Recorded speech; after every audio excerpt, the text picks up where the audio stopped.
எனக்கு அவசரமாக பணம் தேவைப்படுது. கழுத்தில் வைக்கிறத கலட்டி விட்டு.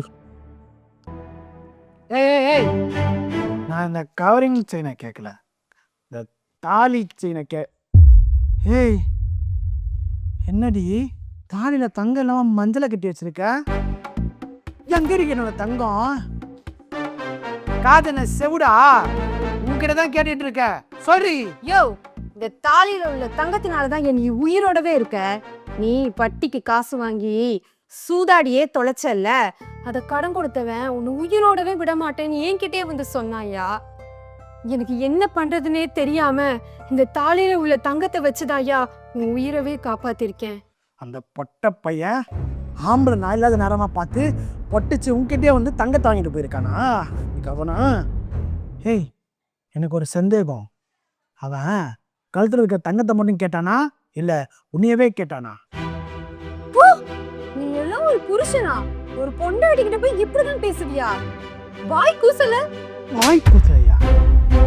ஏய், உன் அப்பா உன்னை கட்டி கொடுக்கும் போது என்னடி சொன்னா? வரதட்சணை தரம் தானே சொன்னா? கொடுத்தானா? அதான் கொடுத்துட்டாரு. கொடுத்தான் பாதி தானே கொடுத்தான். மீதி அப்புறம் தரேன்னு சொன்னான்ல. எனக்கு இப்போ வேணும். அதான் 2 மாசத்துல தந்துடுறேன்னு தானே சொல்லியிருக்காரு. எத்தனை 2 மாசம்? உனக்கும் எனக்கும் கல்யாணம் ஆனதுல இருந்து 2 மாசத்துல தர 2 மாசம் தரம்னு சொல்லி 8 மாசம் ஆயிடுச்சு. எனக்கு இப்போ பணம் வேணும். உங்க அப்பா கிட்ட போய் கேளு. அப்படி இல்லைன்னா உன்னையே பணைய வச்சு சீட்டாடுவேன். புரியுதா? இதே மாதிரிதான். அதுக்கிட்டே போய் கேளு. ஓடி.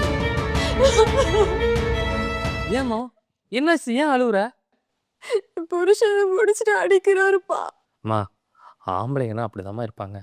பொண்ணுங்க நீங்க தான் கொஞ்சம் அனுசரிச்சு போகணும். நீ பிறக்கறதுக்கு முன்னாடி உங்க அம்மாவே எங்கிட்ட அடி வாங்கியிருக்கா தெரியுமா? உனக்கும் குழந்தை குட்டினாச்சுன்னா அவரும் மாறிடுவாருமா. மாற மாட்டாருப்பா.